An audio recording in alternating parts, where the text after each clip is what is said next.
What if I told you that Hitler might not have died in the bunker on April 30th, 1945, as widely reported?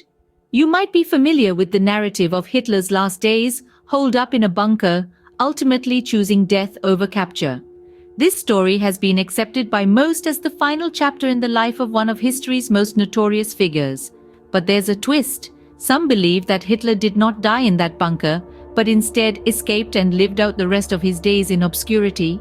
These theories often hinge on the lack of irrefutable evidence to confirm Hitler's death, from the absence of an unquestionably identifiable corpse to conflicting testimonies from those present in the bunker. These doubts have fueled speculation and given rise to alternative theories, each more intriguing than the last. Some suggest that he fled to South America, others propose that he lived incognito in Europe, and a few even claim that he made it as far as Antarctica. As we delve into this enigma, we'll explore these theories, their origins, and the evidence, or lack thereof, that supports them. With the stage set, the question we now ask is, did Hitler really commit suicide? Understanding Hitler's motives might provide some insight into the possibility of his survival. Now, towards the end of the war, Hitler's mindset was a tempest of despair and determination. He was terrified of being captured by the Allies, a fate he saw as worse than death itself. This fear was fueled by the knowledge of how the Allies had dealt with other high-ranking Nazis, and he was desperate not to fall into their hands.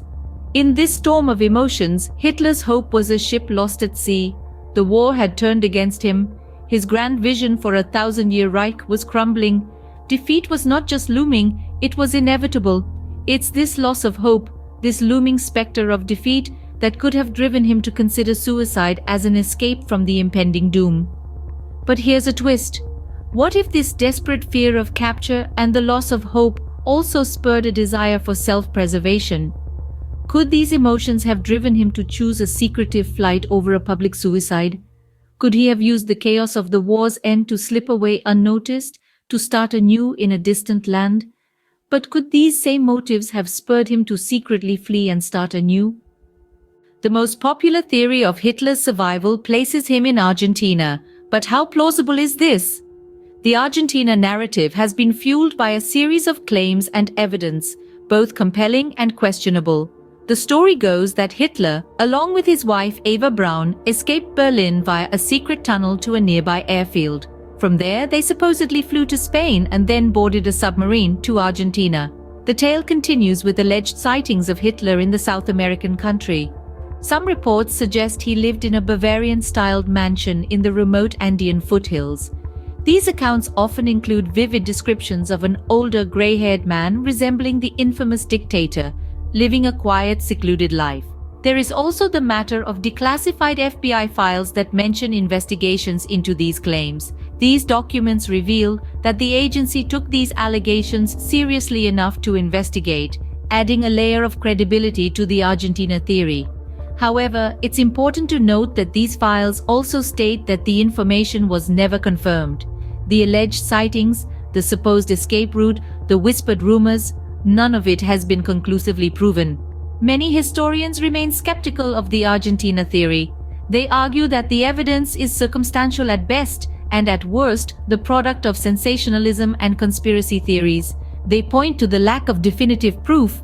No photographs of Hitler in Argentina, no credible eyewitness accounts, no concrete paper trail.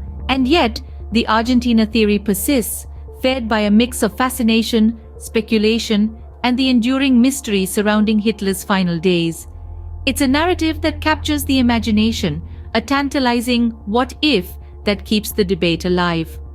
While the Argentine theory is intriguing, it remains just that, a theory. So, did Hitler really commit suicide? This question has been the crux of our exploration. We've delved into the enigma of Hitler's death, analyzed his motives, and investigated the Argentine connection. The threads of evidence or lack thereof have woven a perplexing tapestry of theories. There's no definitive proof to confirm or refute Hitler's suicide. Some argue he died in the bunker in Berlin, while others speculate he escaped to Argentina. The ambiguity of his demise has sparked an enduring debate among historians and enthusiasts alike. It's crucial in historical investigations like these to approach every angle with critical thinking and healthy skepticism. Remember, history isn't always about hard facts.